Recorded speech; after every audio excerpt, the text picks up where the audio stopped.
Hello. Hello.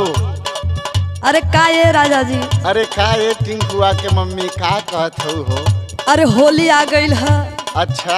हाई पियर पियर सरसों सगरो फुला गई है। अच्छा। सबकर मरद प्रदेश से घर चली आइल रंग लगावे खातिर। अच्छा। हम यह कहब कि तोहू जल्दी से ट्रेन पकड़ के घरे चली आवा। ए पगली छुट्टी ना मिलत रे। अरे बड़ा मन करता राजा जी तोहे देखे के हो। ऐसा न कि असों को होली कैसहू बिताला। ए हमार करेजा, ए हमार फूफू। अरे ऐसे कैसे कहत हुआ हो? ना छुट्टी ना मिले तो छुट्टी का कोशिश करत थी, अगर मिल जाई तो जरूर आई। अच्छा हमार बात तो सुनी। बोला। होली में मूड भइल ताजा, मोर राजा जी आजा।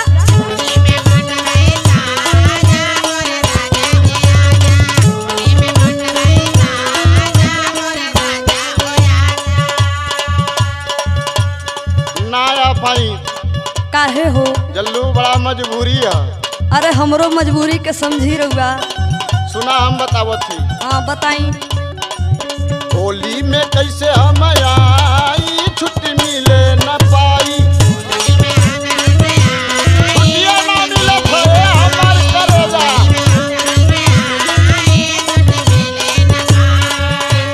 अरे ए राजा जी।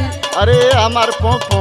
कसहू कह के कम से कम ना ढेर दिन तो 2-4 दिन बदे चली आवा।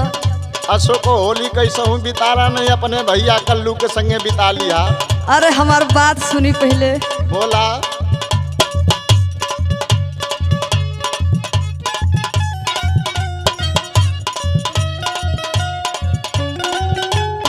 अंग अंगू मंग बात रंगल त जगबा। अच्छा।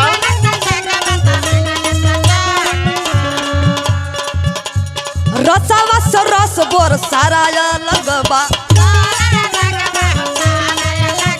ई बात है। हाँ हो। खुला रहत बदरवा जा, मोर राजा जी आजा। होली है सरारा।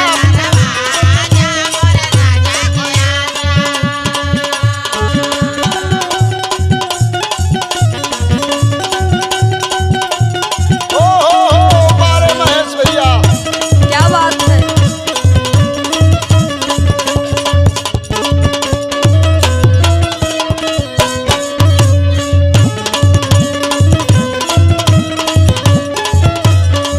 लॉकडाउन चलते ना बा छुट्टी में कटौती।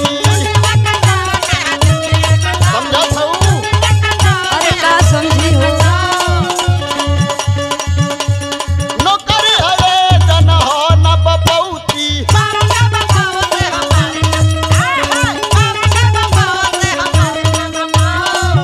करब का हम चिलाई, छुट्टी मिले न पाई। करब का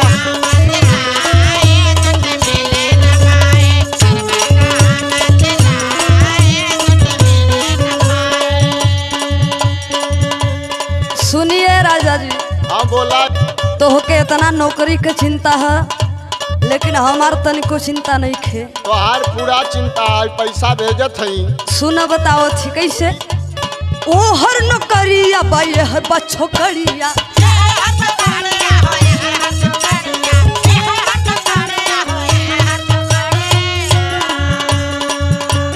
कौन विचार के कर बाट फिकिरिया। विचार कैला। ए हर लगा के अंदाजा, मोर राजा हो आजा। होली है सरारा।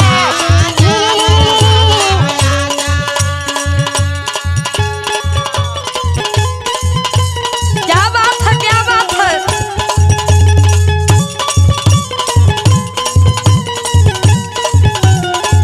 बार भैया।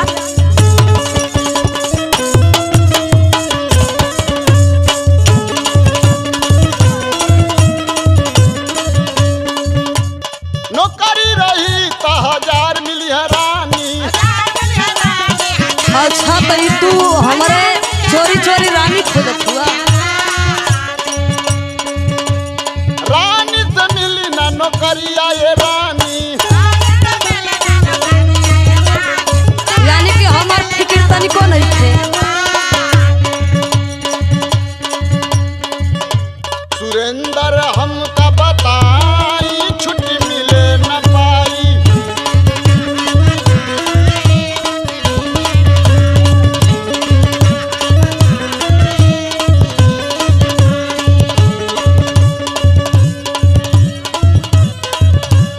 होली में मूड भइल ताजा मोर राजा होया